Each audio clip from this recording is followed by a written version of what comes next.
Should you buy a home now or should you wait? It's probably a question that keeps popping up at night, and I've got the answers for you in this video. But first, here is 6 numbers, and I promise you they're going to make sense. 12, 65, 95, 18, 34, and 114. What do they mean? Well, let me walk you through this scenario. Welcome to the Buying Your First Home podcast, your personal guide through the Australian housing market. Here we tackle the big questions and the small details that come up when buying your first home. From financial prep to finding the right neighbourhood, we're here to ensure that you've got all the knowledge at your fingertips. So let's take the first step towards unlocking the door to your new home.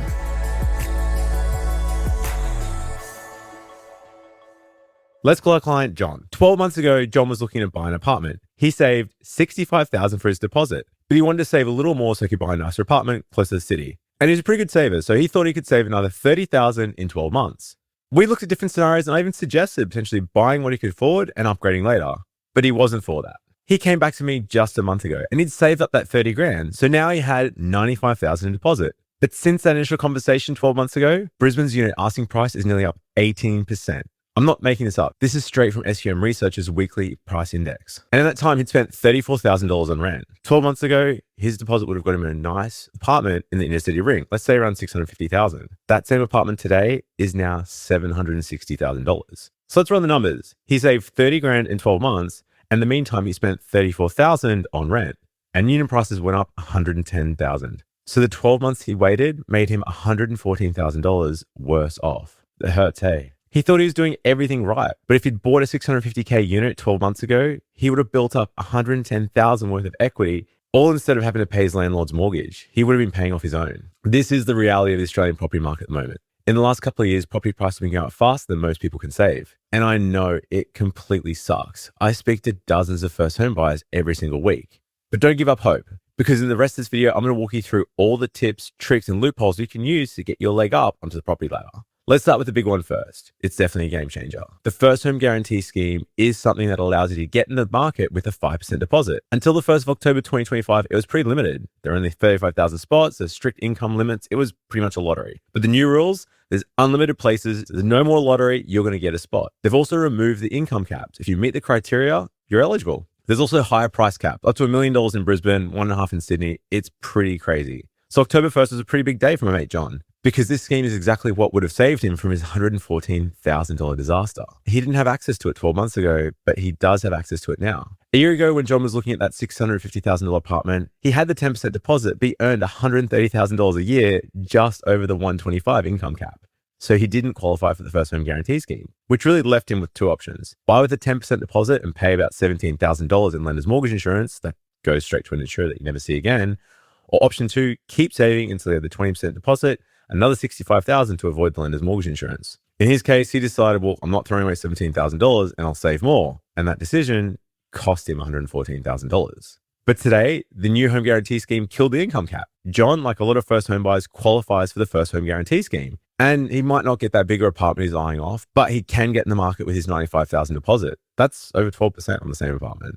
And zero lender's mortgage insurance. Housing Australia gives the lender a limited guarantee up to 15%. So it's pretty much like the lender's mortgage insurance does. As long as you qualify for the loan, the bank's happy, you're going to be in. So for John, he'd have to borrow $665,000 with a pretty competitive interest rate. His repayments are around $3,600 per month, depending on the lender. And there are some other costs like strata fees and council rates. So let's budget, say, $800 a month. He's already paying $2,800 a month in rent. So what's the real cash flow difference between renting and owning a home? Well, it's about $1,600 extra a month out of John's bank account.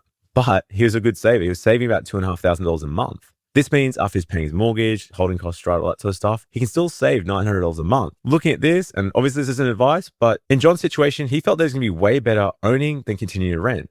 And remember, after you're paying all that interest to the bank, you're actually paying yourself. The payments every month to your home loan are paying your equity into your own house instead of vanishing into the landlord's pocket. If Brisbane property prices grow at even half this year's rates, he's going to be earning $30,000 in equity. His property's value is going to go up just by living there.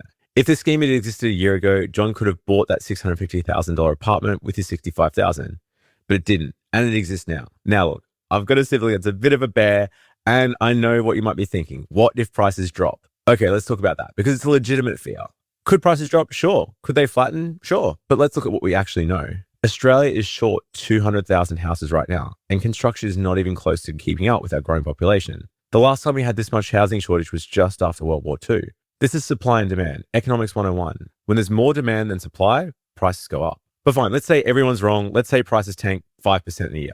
John buys at $700,000 place and it drops to $665,000. Does it suck? Yeah.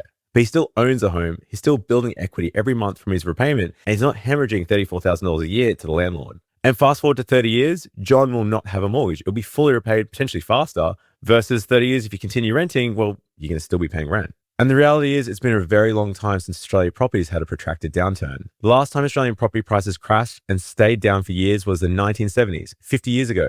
Since 1990, the worst drop was 15% in Sydney, and it bounced back just a few years later.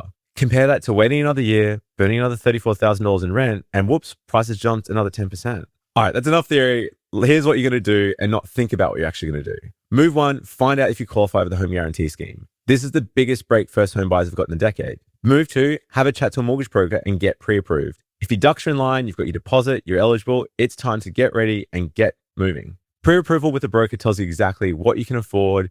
When the right price comes up, it means you can move quickly because that's what's happening in the current market. Properties are selling in days. Move 3 is run your actual numbers. I've got a cost of waiting calculator in a link below. Put your rent, your savings, and what you're targeting. See what waiting 6 months, 12 months, or 18 months costs. Stop guessing, stop hoping, look at the actual math, and make a decision like an adult. Look, I'm obviously a mortgage broker. You know what that means. So part of your brain's probably thinking, well, this guy wants me to buy, and that's fine, fair. But also we tell people to wait consistently. If your job's shaky, you need to wait. Thinking about moving interstate, you need to wait. Will the repayments demolish you? Well, wait, there's no rush. You haven't even been to an inspection yet? Well, wait. A mortgage you can't afford doesn't help you. But if you're in a stable job, if you've done the research, if the numbers work, well, then stop asking, is it risky to buy? And start asking, what is it costing me to wait? Because for John, it cost him $114,000. If you're ready to buy, contact me for a free assessment. We'll tell you the truth. Sometimes there's you're ready, let's go. And sometimes there's, well, we need to fix this first. Either way, you'll know. And knowing is better than lying awake at 2 a.m. wondering if you're making a $100,000 mistake. And until next time, I'll see you later.